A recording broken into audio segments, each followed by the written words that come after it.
Hello and welcome to Ballyer Beats. I'm your host, John Murphy, and on tonight's show we have the incredible Scotty Connor.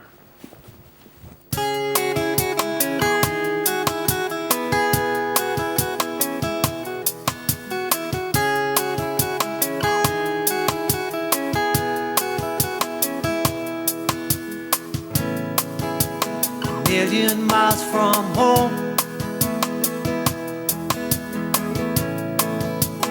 mission all alone.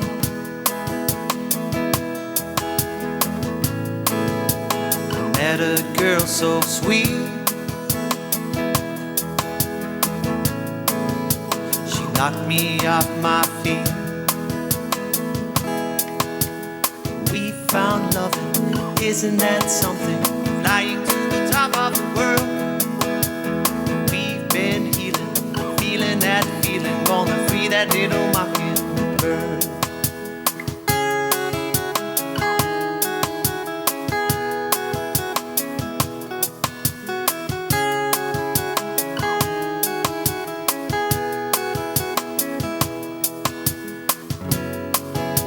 She picked me off the floor,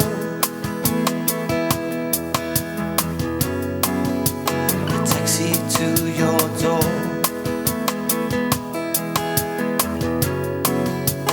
Where we spent the evening, searching for the feeling. We found loving, isn't that something? Flying to the top of the world. We've been healing, feeling that feeling, gonna free that little mocking. Isn't that something? Flying to the top of the world. We've been healing, feeling that feeling, gonna free that little mockingbird.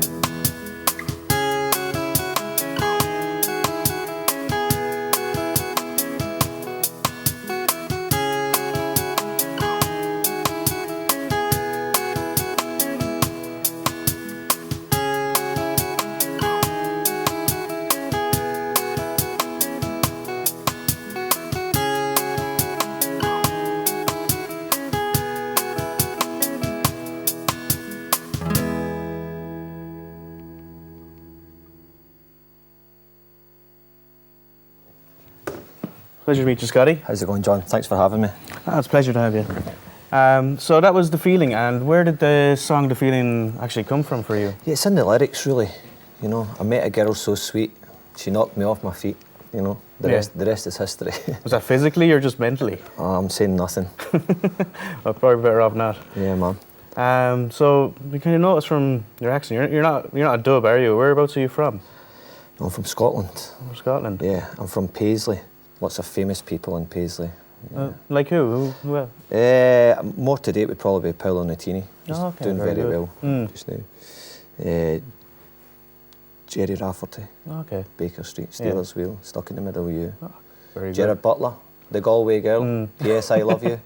I don't know if you put with the same categories that those two that with music. Yeah, I know, man. Yeah. And so growing up in Paisley, what was that like? I left very early. Yeah. I left about 15, 16 years old. Yeah. Wanted to play the guitar, hit the road, get out of Dodge. Yeah, travelled around the world, doing a bit of busking.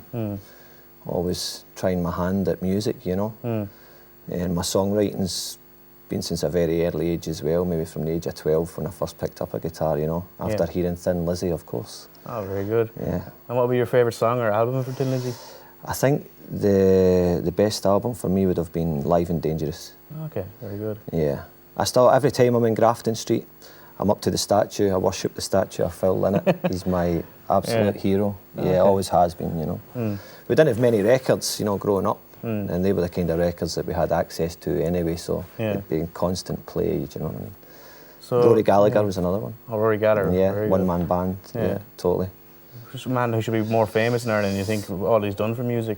I think his guitar's up in Grafton Street, that's about it. There's a statue of him in Cork. I went down and visited that as well. I think they have a festival every January as well. But the amount of people that come from all over the world to worship these guys is credible, you know. And what age were you when you first got your hands on the guitar? We got the opportunity to learn guitar. 12 years old, I think. Okay. Yeah. An old Spanish guitar. Yeah. You know, 5 strings. Yeah. Type thing. Oh. Yeah. And did that lead on to anything else where you involved? Was it just playing the guitar at that age, or did you have any other kind of ways of getting into music? I always wanted to be the guy out of AC/DC and run about the stage, you know. In a school uniform? In the school uniform, you know, your pants on fire kind of thing. Yeah. And we played in a band, which actually, we had a gig at the town hall. It was our biggest gig to date. Yeah. And for Christmas, I got one of these packs, you know, that you put on the back of your belt. Yeah. And you run about, and it's like wireless. Yeah. So I thought, yeah, this is it, this is my moment. So I jumped off the stage. Now, the stage was about 7 feet tall. Yeah. And I couldn't get back on the stage. So I jumped off, and the people are kind of sat and looking, what's this guy doing? So the guitar solo was maybe, it felt like 20 minutes long. Yeah. And I couldn't get back on the stage, so I had to run around the side of the building. And even the security guards looking at me saying, who are you? I'm saying, no, it's me that's supposed to be playing, you know. He's opening the door and I'm running back round. Yeah. Embarrassing moment. It's great, man. Good fun. And was that with your first band, or? That was our first band, yeah. We called ourselves Lust No Love. Oh, very good. Yeah, in the vein of Faith No More, you know. Going to take over the world, rock and roll. Yeah. And any other stories you have with that band, or anything? Probably none I should mention. Yeah. Yeah, I think the singer fell off the stage one time and ended up on national TV on Jeremy Beadle's show. Never saw a penny for that show. On Beatles About. On Beatles About, absolutely. Yeah, that's the one. Oh, very good. And how long were you with that band for, or what happened after it broke up? It was a teenage thing, man. We were in it for, it felt like a lifetime, you know, and it felt like it was going to last forever, but I think in reality it was about maybe 12 months, you know, 18 months. We all fell out with each other. And what happened after that? I went travelling. Oh, very good. Yeah, ended up getting into the acoustic guitar. I'd listened to Nirvana, Go Acoustic on MTV, VH1. Yeah. I'd listened to Pearl Jam acoustic. And my love of the acoustic guitar has continued from then, you know. And is that, you involve that in your music now? Well, it's the acoustic guitar I play, you know. With the electric guitar, I'd love to have a full setup, a big Marshall stack, you know, and turn up and play these mad solos, but I've always ended up just the acoustic guitar, getting into ballads and looking at, you know, great acoustic guitar players and guys that have influenced me, such as John Martin, you know, from the 70s era, right up to Christy Moore, who's still at it just now, you know. And I believe you're going to play a second song for us now. I am, yeah. Okay. Yeah, this one is called Losing Streak. Oh, very good. And it's going to be on an up-and-coming album, which is being released at the end of this year. Okay, very good. Do you want to go over to the performance area and get ready? Well, of course. Thanks a lot. Best of luck, Scotty. Thanks, John. And now for our second performance this evening, Scotty Connor with Losing Streak.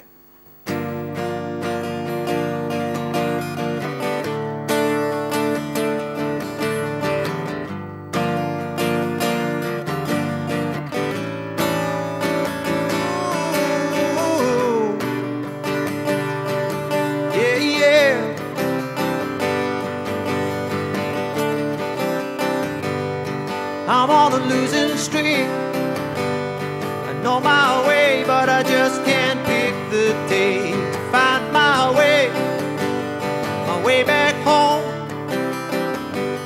And all this sunshine only seems to blind my eyes. Even when I'm in the shade, it feels like I'm in the dark.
just been on a losing streak.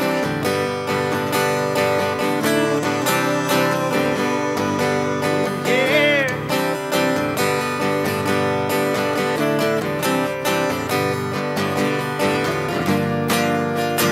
Holding on for you.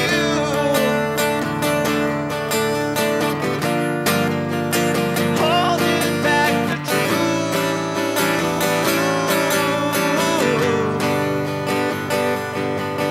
Forgive me.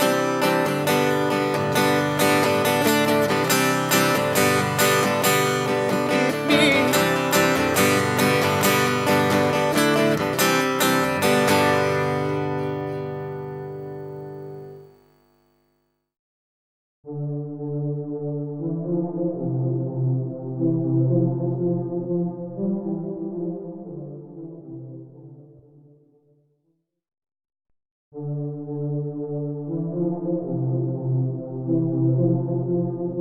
And that was Losing Streak. Scotty, where did you get your inspiration when you were writing Losing Streak? Losing Streak actually started as a bossa nova rhythm. Around about that time, I think it was in Spain when I started writing that song. And the lyrics came from the whole journey of being away and wanting to be back home again, that kind of thing, you know. Yeah. But certainly bossa nova beats would be part of my songwriting, which I've now progressed into beats from the Ballyer and the whole Celtic vibe, which is obviously influenced by my surroundings. Yeah. And obviously being a Celt myself, you know, the Scottish thing coming out to the forefront. But yeah, it's all good. So those kind of Celtic heritage kind of coming together to... Well, actually, William Wallace was born about 2 minutes away from where I was born, yeah. There you go, Braveheart. Braveheart. Do you use that when during your gigs? It's part of my show. Only if somebody's annoying me. It was just throw the old mic at them. Freedom. So where did you get your traditional Irish, you say you played, and where did you get the kind of my name being Connor as well, there's Irish, you know, Irish blood in me as well as Scottish, you know, so it's a kind of an innate thing, you know, it's a tribal thing, I think. I now use a foot stomp, a sort of a beatbox, which I'll show you in the third song. It's got that kind of tribal thing going on as well, you know. But I don't know, I mean, being in Dublin's just a wealth of music. You know, you can just put your finger in the air and I think you can hear music anywhere you go kind of thing. But even from the buskers to the bars, and I've never been to the Flas as such, but not quite had the chance to get out of Dublin yet, you know. Do you think you'll branch out and go to any of the Flas in the future, do you think? I'd love to go to the Flas, but I don't know. I'm happy where I'm at just now, you know. I've took on a course in Ballyfermot College, the traditional music performance course. I'm just coming out the second year, and I've got the education buzz just now, so I'm happy to be, you know, studying away or maybe thinking about continuing for a third year. But the knowledge that I've gained from being on the course is just been fantastic, you know. A big thanks to Paul McGrattan and Pat Daly and Larry O'Toole as well, who helped me record this next song I'm going to play for you. Very good. So have you learned a lot in Ballyfermot? It's just so much, you know. They put so much into the 2 years. I think you could really, you know, you could take longer than that to crush so much in. There's repertoire, there's song performance, there's theory. You know, I've learnt millions, and it's given me a lot of confidence in my own songwriting, my love for songwriting. It's given me confidence to be able to maybe play the songs to other people, which I'm doing today, you know. And has it influenced your performing around Dublin? 100%. And what do you think is next for yourself? I'd like to think that I'll continue my songwriting and meeting new musicians, and hopefully carry on with the education as well at the college, and you know yourself, just take it a day at a time, you know. So maybe go into teaching music yourself? I've never ever thought about that, man. I really don't think so, no. And you know inspirational teachers when you were younger or anything like that? I think inspirational teachers at the moment, you know, I couldn't get out of school when I was younger quick enough. You know, just always thought there was something else out there, you know what I mean? It's like, you know, if we're there sign, see you later, I'm out of here. But the inspirational here, the whole college, and even some of the students around about you as well are inspirational, you know, they're fantastic musicians and great people to be around, you know. Yeah. And do you have any material that is coming out soon or anything like that? I'm recording an album at the moment in the college with my trad colleagues.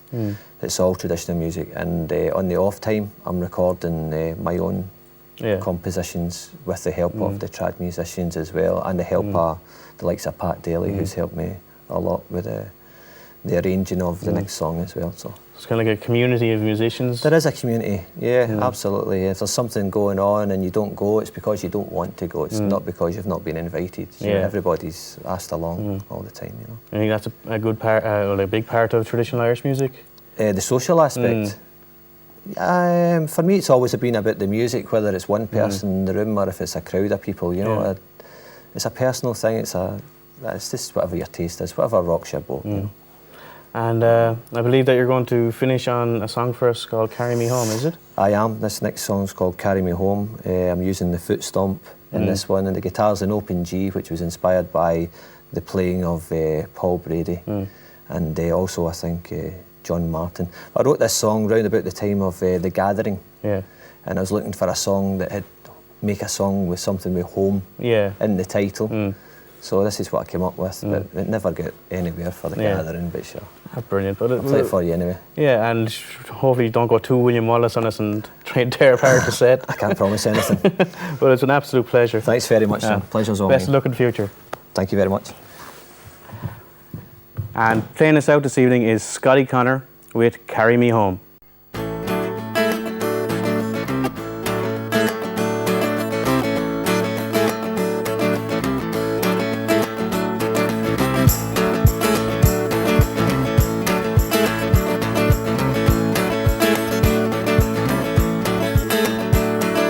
Life is so sweet when a fool finds his feet.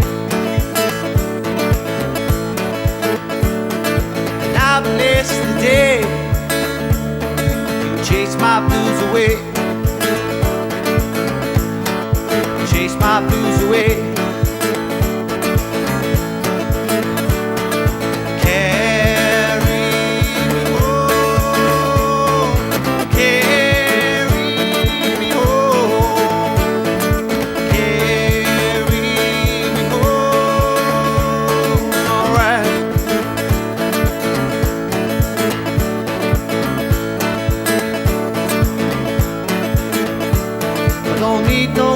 Bottle, no cocaine on my brain,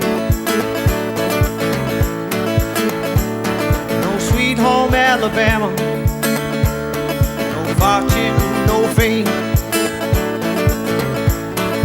fortune or fame.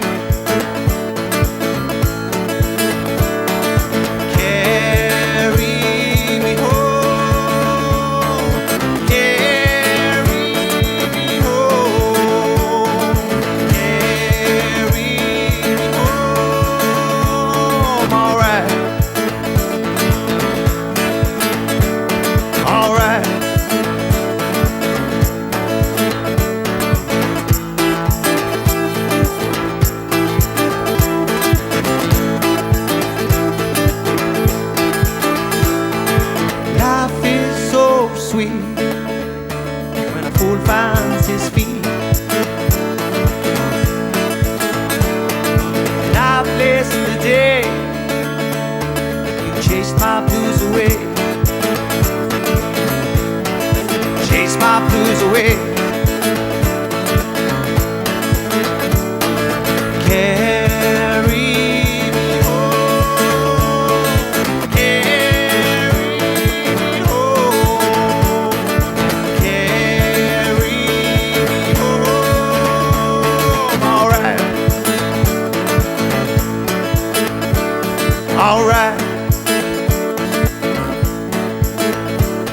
All right.